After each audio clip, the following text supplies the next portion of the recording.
Hello મિત્રો, જય શ્રી કૃષ્ણ. મારી હોમ કુકિંગ રસોઈની ચેનલમાં તમારું સ્વાગત છે. આજે હું સવાર સાંજનો હેલ્ધી અને ટેસ્ટી નાસ્તો ઘઉંના લોટના મિક્સ વેજ પુડલાની રેસીપી શેર કરવાની છું. આ પુડલા એકદમ સોફ્ટ બને છે અને ટેસ્ટમાં ખૂબ જ સુપર લાગે છે અને ઓછી સામગ્રીમાં તૈયાર થઈ જાય છે. આ રીતથી તમે પુડલા બનાવશો તો તમારા પુડલા પહેલી જ વારમાં એકદમ સોફ્ટ અને ટેસ્ટમાં બેસ્ટ બનશે.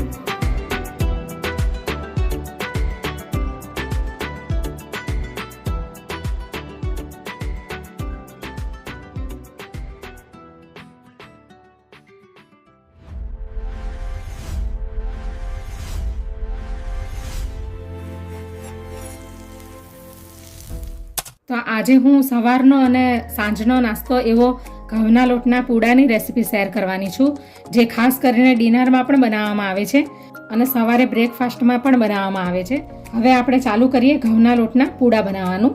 તો અડધી વાટકી ઝીણું સમારેલું કેપ્સિકમ લઈ લીધું છે. એક મોટું ટામેટું લઈ લીધું છે ઝીણું સમારેલું. આપણે વેજીટેબલ્સ નાખીને પૂડા બનાવીશું ઘઉંના લોટના. એક મીડિયમ સાઇઝનો કાંદો લીધો છે ઝીણો ચોપ કરીને. હવે 1 ચમચી આદુ મરચાંની પેસ્ટ છે અને આ એની અંદર નાખવા માટે મસાલા. આ અડધી ચમચી ચાટ મસાલો છે, અડધી ચમચી હળદર છે અને અડધી ચમચી જીરું છે અને આ વાટેલું સૂકું લાલ મરચું છે અધ કચરું અને આ 1 ચમચી ધાણા જીરું છે અને આ વચ્ચે અડધી ચમચી કાશ્મીરી લાલ મરચું છે, એ પણ આપણે અંદર રાખી દઈશું. હવે આ કોથમીર પણ નાખી દઈશું, એક અડધી મુઠ્ઠી જેટલી. હવે સ્વાદ પ્રમાણે મીઠું નાખી દઈશું. આ લોટના ભાગનું અને વેજીટેબલ્સના ભાગનું મીઠું એક સાથે જ નાખી દીધું છે. હવે આપણે મિક્સ કરી લઈશું. હવે 1 ગ્લાસ પાણી નાખીશું.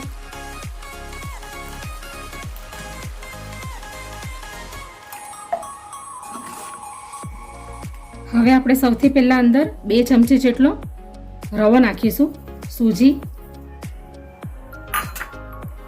અને 3 ચમચી જેટલો ચણાનો લોટ નાખીશું અને આ 1 બાઉલ ઘઉંનો લોટ છે.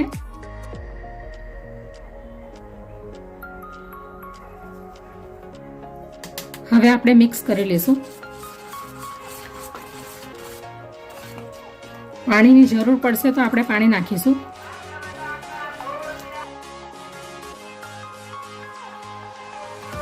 હજી આપણે અડધો ગ્લાસ જેટલું પાણી નાખીશું અંદર.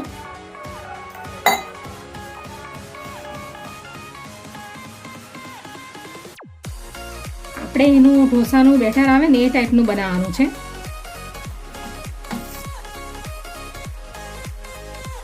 આ ટાઈપનું બેટર આપણે એનું તૈયાર કરવાનું છે.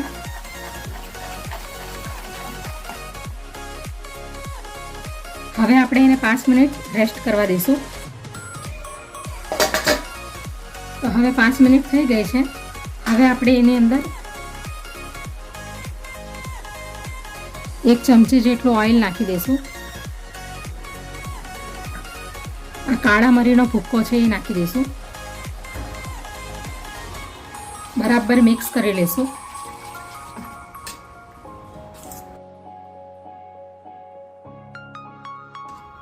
હવે આપણે ઘઉંના લોટના પૂડા બનાવવાનું ચાલુ કરીએ. હવે આપણે લાસ્ટમાં 1 ચમચી જેટલો ઈનો નાખવાનો છે. આ આપણે પૂડા બનાવતી વખતે જ આપણે એની અંદર ઈનો નાખવાનો છે.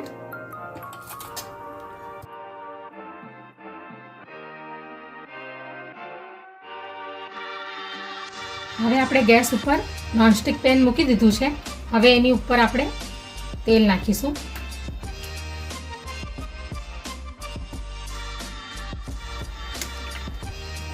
હવે આપણે નોનસ્ટિક પેનમાં પૂડા બનાવવાનું ચાલુ કરીએ.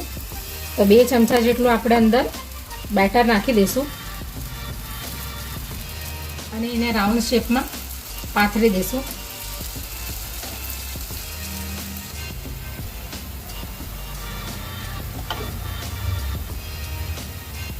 હવે આપણે એને 2 મિનિટ ઢાંકીને રાખશું. તો હવે 2 મિનિટ થઈ ગઈ છે. ઉપર આપણે થોડુંક તેલ નાખી દઈશું. હવે આપણે પલટાવી દઈશું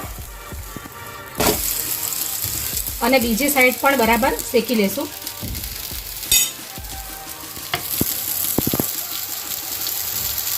તમારે ઘીમાં બનાવવા હોય તો ઘીમાં પણ બનાવી શકો અને તેલ નાખવું હોય તો તેલમાં પણ બનાવી શકો.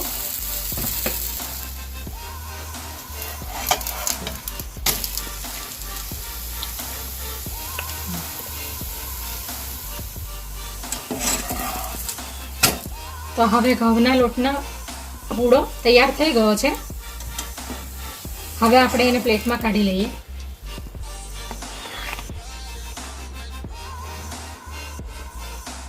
તો આવી જ રીતે આપણે બધા પૂડાને તૈયાર કરી લેવાના છે.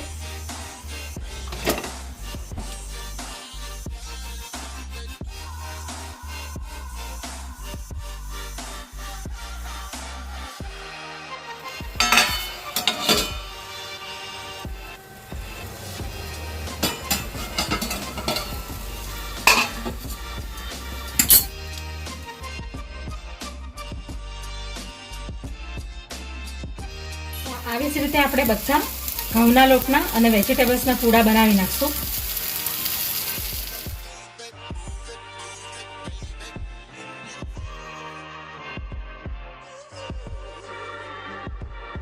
તો હવે ઘઉંના લોટના પૂડા તૈયાર થઈ ગયા છે. હવે આપણે એને સર્વ કરી લઈએ.